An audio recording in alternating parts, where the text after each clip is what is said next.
Hello friends, তোমরা যদি ঘরে বেকারি স্টাইলে সুজি বিস্কুট বানাতে চাও তো কিভাবে বানাবে সেটাই আজকে তোমাদেরকে দেখ। সবকিছু মেজারমেন্ট করে নিলে ঠিকই একদম পারফেক্ট বিস্কুট তৈরি হয়ে যাবে।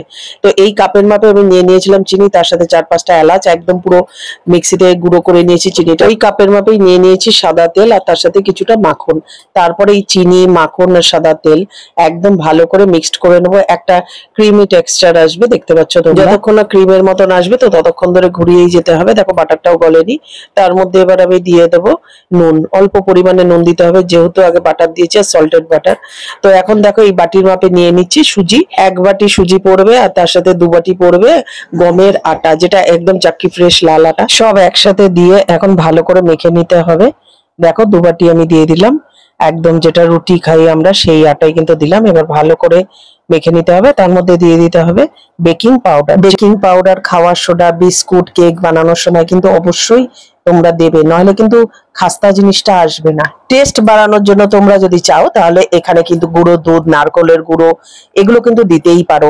তো আমি এটা মাখবার সময় মাঝখানে একটু লিকুইড দুধ দিয়েছিলাম, সেই জন্য জিনিসটা একটু নরম হয়ে গেছে। তো তোমরা কিন্তু সেটা দিতেও পারো, না দিলেও চলবে।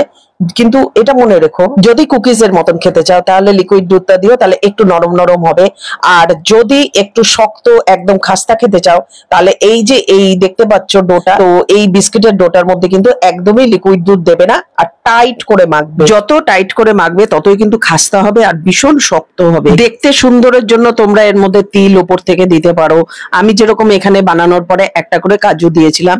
তো কিশমিশ কিন্তু দিও না, কিশমিশ দিলে একদম পুড়ে যাবে। গোটা কাজু, আমন্ড কুচিয়ে এর উপরে কিন্তু দিতে পারো। দেখো এখন আমি কাজু দিয়ে দিচ্ছি, একটা একটা করে বিস্কুট বানাচ্ছি আর তার উপরে একটা করে কাজু বসিয়ে দিচ্ছি। আমি এই বিস্কিটটাকে মাইক্রো ওভেনে বেক করেছি 180-তে 15 থেকে 16 মিনিট মতন টাইম লেগেছে।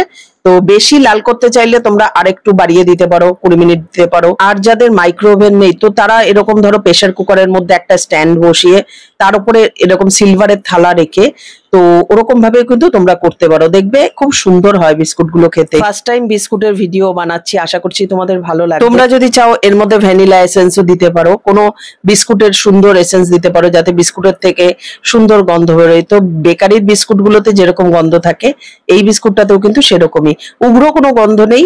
যেরকম আটা, সুজি, তারপরে ঘি বা বাটারের যেরকম একটা গন্ধ, ঠিক সেইটুকুই কিন্তু। ভিডিওটা যদি তোমাদের ভালো লেগে থাকে তাহলে কিন্তু অবশ্যই একটা শেয়ার করে কমেন্ট করে দিয়ে যাবে। আর নেক্সট তোমরা কিরকম কি ভিডিও দেখতে চাও কমেন্টে কিন্তু অবশ্যই জানাবে। আর কারা কারা এরকম বিস্কুট বানিয়েছো বাড়িতে আমাকে কিন্তু কমেন্ট করে অবশ্যই জানাও। তো দেখো বিস্কুট আমার রেডি হয়ে গেছে, পরপর সাজিয়ে ফেলেছি এক একটা বিস্কুট আর ওপরে একটা করে কাজু। তো নিজে বানিয়ে সত্যি বলছি বিস্কুটগুলো দারুণ লেগেছে, মানে এটা একদম হয়ে গেছে কুকিজের স্টাইল। তো দেখো আমার বিস্কুট বেকড হয়ে গেছে, আর বেকড করার পরে কি সুন্দর একটা হালকা কালার এসছে। যেহেতু আমি 15 থেকে 16 মিনিট দিয়েছি, তোমরা যদি চাও মাইক্রো ওভেনে যারা বানাবে তো তোমরা 20 মিনিট দিলে এটা দেখবে আরেকটু কালার আসবে আর আরেকটু মানে জিনিসটা ছড়াবে, আরো বেশ খাস্তা থাকবে।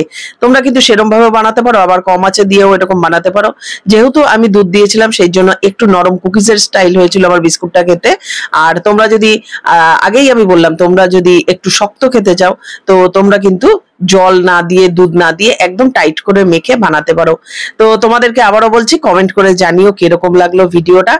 আর অবশ্যই যারা আমার ইউটিউব থেকে দেখবে এই বিস্কুটের ভিডিও তো অবশ্যই কিন্তু তোমরা একটা সাবস্ক্রাইব করে দিয়ে আমার পাশে থাকবে।